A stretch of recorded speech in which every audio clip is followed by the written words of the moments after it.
My name is Holly Granger. I'm 34, the youngest of three siblings born into the kind of Portland family that gets invited to silent auctions and appears, smiling, rehearsed, in glossy charity magazines. I was never like them. While my sister Lindy married a venture capitalist and my brother built an app that got acquired before he turned 25, I teach art at a public middle school and still shop at consignment stores. They call me the emotional one. That's code for inconvenient. Truth is, I've always felt like the extra piece at the family table, the one no one would miss if her chair stayed empty. But even I didn't think they'd go so far as to prove it, until the birthday invitation arrived, and I realized it wasn't really an invitation at all. That was the night I learned my sister didn't just erase my kids from her party. She tried to erase me from the family altogether. 10:47 p.m. Portland rain hit the windows like static. The kitchen was dark except for the dim glow above the stove. Garlic burnt in the oven. I didn't notice. The screen lit up. Lindy. I almost didn't answer. Hey, I said, trying to sound casual. We're keeping it small this year, she said. No greeting. No breath between. I held the phone tighter. Meaning what? Harper wants just her school friends. You know how it is. Venues limited. Vibe matters. Vibe. I looked over at my kids' backpacks, lined up near the door. Still damp from the afternoon storm. You're not inviting your niece and nephew to their cousin's birthday? They won't even remember. They're 6 and 4, Holly. They remember everything. Silence. I mean, you're still invited. You and Jack. Of course. Of course. Then came the chime, ding, an email from Lindy. I opened it with one hand, still on the phone. Attachment. Family adjustments draft. PDF. My blood went cold. What the hell is this? Lindy hesitated. Just a breath. Wrong file. Don't worry about that. Just a draft. Legal stuff. It has Dad's name on it. And mine. Scratched out. Click. She hung up. Jack came in through the mudroom, water dripping from his coat. His tie was loosened, collar stained faintly with sweat. You're back late. Had to meet a client, he muttered. I turned the laptop to face him. She sent this. He stared at it for 2 seconds too long, then shut the lid. Let it go, Holly. It's not what it looks like. But it was. Midnight. He was asleep. I wasn't. I opened his top drawer. Bills. Receipts. An old photo. From Harper's birthday last year. The one where my kids had cake all over their faces. But in this copy, someone had scraped one face out with a razor. Not blurred. Not torn. Deliberately erased. Rain again. Morning blurred in gray. I stood in front of the school gate, watching other mothers hug their kids goodbye. My stomach churned with something sour and permanent. Every family has cracks, Dad used to say, but some hide entire fault lines under polished floors. He was right. 3:14 p.m. I parked outside Lindy's law firm. The receptionist's smile faltered when she saw my name. I'd like to request copies of any documents my father signed in the last 3 months. I'm sorry. That's not. Legal counsel says I'm still a beneficiary until proven otherwise. Her fingers trembled as she typed. Someone already picked up the originals last week. Who? She swallowed. Family. I drove home fast. Faster than I should have. Turned off my phone. Locked the doors. But as I reached for the light in the foyer, a shadow moved outside the window. Not the wind. Not a tree. A figure. Watching. And then gone. Someone decided my kids didn't belong. Now I need to know why. The next morning, I woke to the sound of a car idling outside our house. Not moving. Not honking. Just sitting there. I slid out of bed, still in Jack's hoodie, and peeked between the blinds. A black SUV. Windows tinted to pitch. No Platz visible. I blinked. It was gone. Like it never existed. But my heart hadn't gotten the memo. 7:42 a.m. I dropped the kids at school. Said all the right mom things. Smiled at their teachers. Drove straight to Sterling and Boone Law Group. The building rose like a smug monolith off Hawthorne. Glass walls, Mirrored lobby, a scent of lemon-polished wood and litigation. I stepped to the receptionist's desk. Blonde, 20-something, nervous. The kind who types slow when she's lying. I need copies of any documents signed by Frederick Granger in the past 6 months, I said. Voice calm, words clipped. Her eyes darted. I'm sorry, but those files are confidential. I'm his daughter. Still legally a beneficiary, unless you know something I don't. The click of her nails against the keyboard was a tell. She was checking. Then, a flicker of panic in her eyes. They were requested and picked up last week. By who? She hesitated. Too long. Family, she whispered. I walked out into the cold and dialed Jack. He didn't pick up. Left a voicemail. Not angry. Controlled. Just enough ice to burn. I said I was going to visit Mom's lake house. I didn't say why. At the first red light, I opened the glove box to grab sunglasses. A flash drive clattered out. Not mine. Black. No label. Cold metal. No fingerprints. I plugged it into my phone. It booted automatically. Audio file. Click. Static. Then voices. Lindy, if Holly starts asking questions, you shut her out.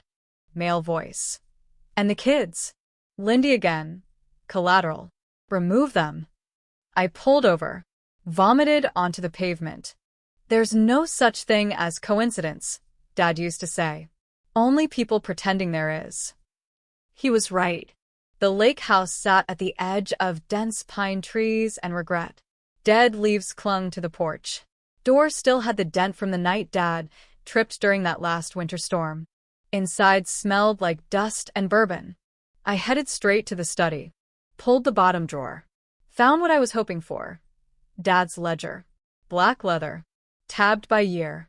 Slipped out the 2023 envelope. Empty. No. Not empty. Slit at the bottom. Seam resealed with glue. A piece of paper remained. Torn. Half a name. Nancy.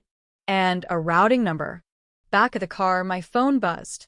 Unknown number. I picked up. No hello. Female voice. You're not as invisible as they think. Who is this? Silence. Then a click. Disconnected.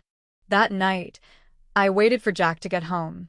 He walked in with a bottle of wine like nothing was broken. Rough day, he asked, loosening his tie. I smiled. Poured the wine.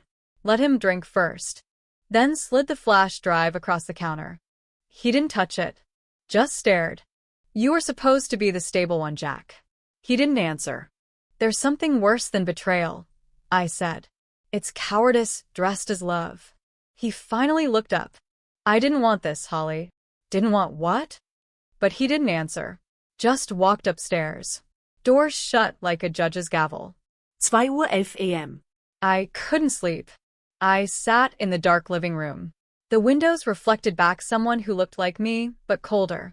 The air changed. A shadow passed outside. I stepped closer to the glass. Faint sound. A voice. From outside. Whispering. A name. Mine.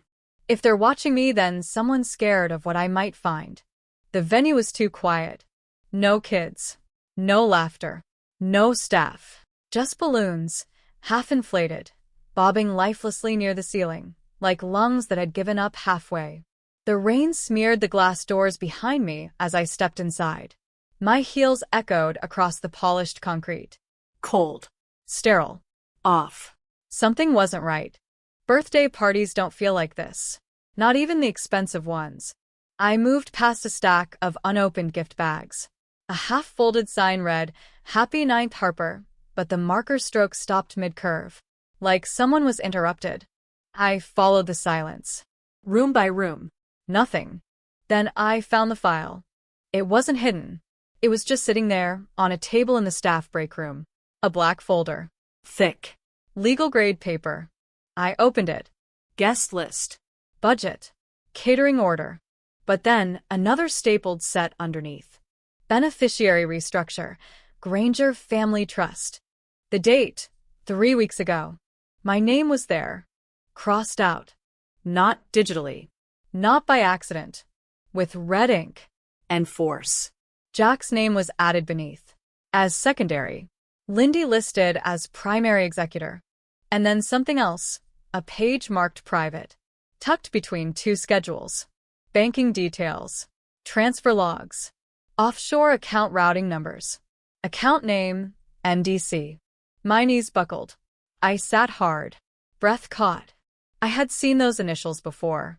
In the half-torn note from the lake house. Monsieur DC. Mara Donnelly Caldwell. Lindy's old college roommate. The same Mara who vanished from our lives after Dad's funeral.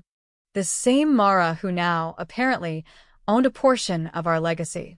You don't get erased overnight, I whispered. It starts with trust. And ends with paperwork. I heard something. Soft. Behind me. I froze. Didn't turn. Listened. No movement. Then click. The break room door shut. I grabbed the folder and moved fast. Out the hallway, into the reception area. The front doors were locked. From the outside, lights flickered. Emergency panels hummed low. Somewhere, a machine beeped once, then died. The air changed. I stepped back, heart pounding. Then a voice. Not loud. Close. I thought you'd figure it out eventually. Mail. Come. Familiar. I turned. Nothing there. Only a security camera above the doorway.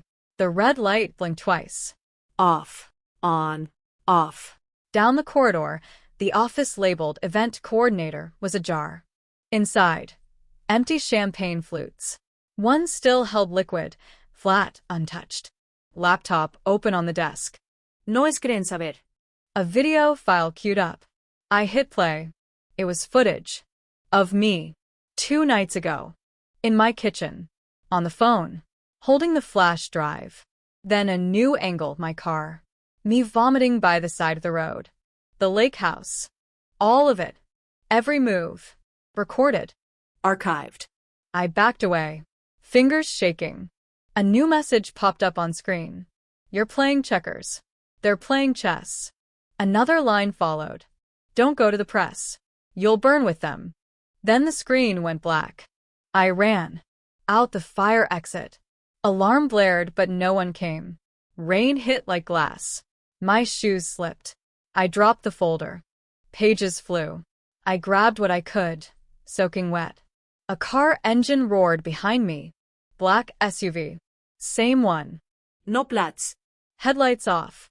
I sprinted. Cut through the alley. Down the back road. Into a laundromat.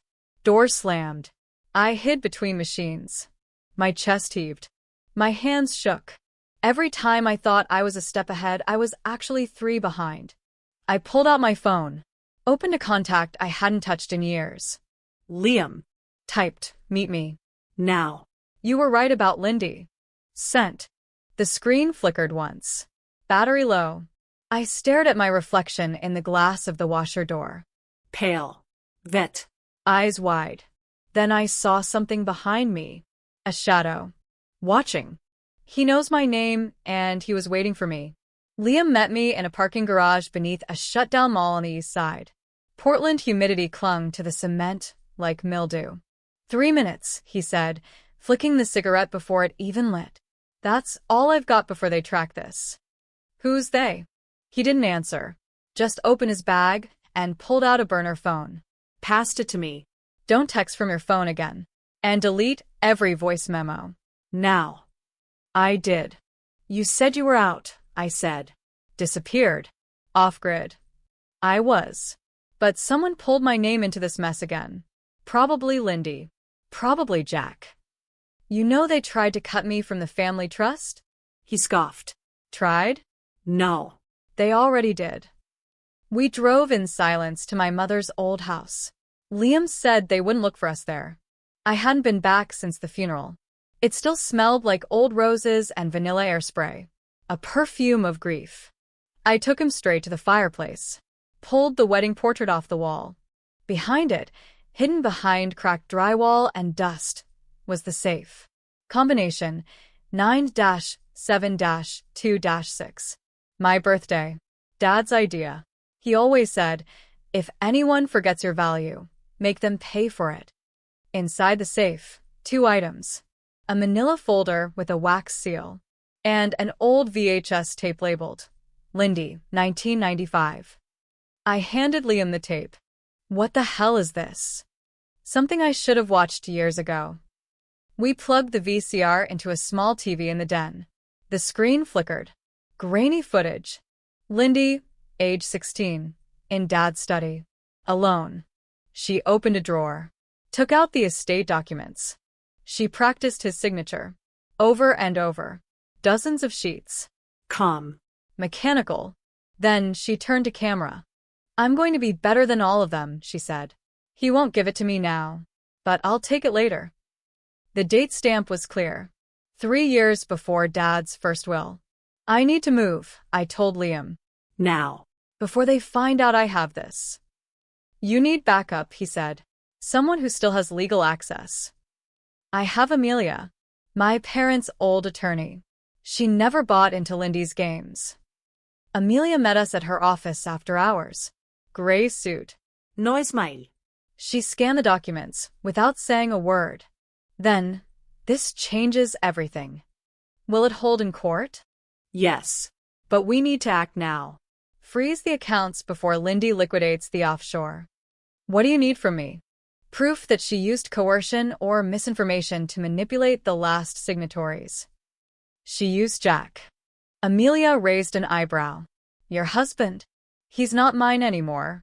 I sent the files to Zephyr, my anonymous tech contact. They'd been helping from the shadows, digging into bank logs, tracing dummy corporations. 10 minutes later, a reply. Bingo. MDC równa się Mara Danelli Caldwell. Tied to 4 shell companies registered through Delaware. One wired 1.3 M to an offshore fund yesterday. And attached, screenshots of messages between Mara and Lindy. Don't worry. She'll go quiet once her name disappears. She won't have the money to fight us. I'm going to her, I said. To Mara? Liam asked. No. To Lindy. It's time she saw what a real threat looks like. I showed up at the house an hour after Harper's party ended. The lights were still on. Voices inside. Laughter. A second round of champagne. I walked right through the front door. Every conversation stopped. Lindy stood near the piano, holding a flute, wearing diamonds. She smiled too slowly. Holly, you weren't on the guest list. I took out the flash drive. Plans change. I plugged it into the living room TV. The video played. The 1995 tape. The forged signature. Her confession. No one breathed. Mom sat back in her chair, like her bones had folded. Uncle Greg swore under his breath. Harper ran upstairs crying. Jack, white as a ghost, stood frozen. You think this was all me? Lindy's voice cracked. Holly, I'm not the one pulling the strings. My eyes narrowed. Then who? She didn't answer. But she didn't need to. Jack stepped backward. Silent. Say it, I said. Say you helped her. He looked at me like he hadn't heard his own name in years. I didn't mean for it to go this far, he whispered. You didn't mean to betray your wife? She's not just your sister, Holly. She owns people. She made a deal. And I owed. Stop. I turned to Lindy. This game you're playing? You forgot something. What's that? I play better when I'm angry. Drive faster. She knows everything now. The streetlights hit the windshield in broken stabs of orange. Rain lashed the sides of the car like claws. I didn't blink. Liam drove fast. I didn't tell him where to go. He already knew. They're going to run, I said. They already are, he replied. Question is, do we get there before they vanish or after they burn everything behind them? Lindy's estate sat on the edge of the West Hills, built with clean money turned dirty. Gravel cracked under our tires. The gate was open. Inside, the house looked hollow. Party balloons sagged in corners. Streamers hung like nooses. No one answered the door. I didn't knock. We pushed in. The security panel beeped, then silenced. Jack stood in the hallway. Pale. Tie undone.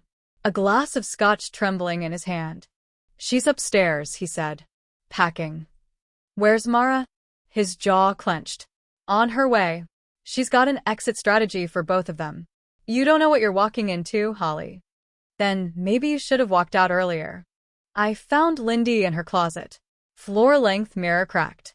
A suitcase open on the bed, filled with black dresses and white lies.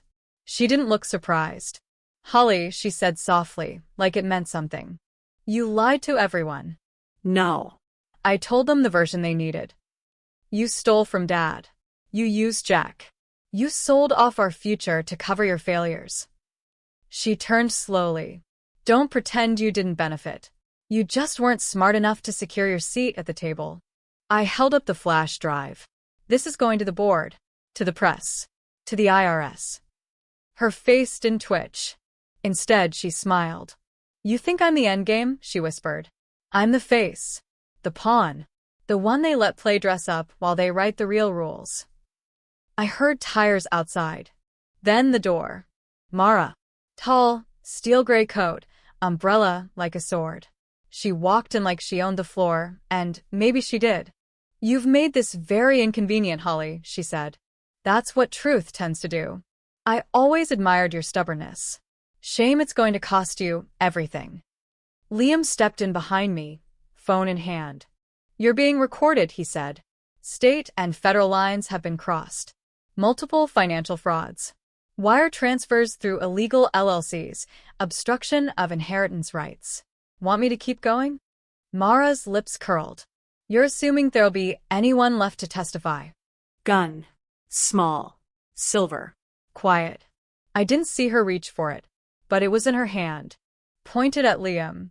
He didn't flinch. But I moved first. Tackled her at the waist. Gun clattered. Lindy screamed. Liam dove. Mara twisted hard. Elbow to my jaw. I fell. Glass shattered as we hit the coffee table. I grabbed her wrist, twisted. She shrieked, kicked, shoved me backward. My head hit the wall. Liam had the gun. I wouldn't, Mara hissed.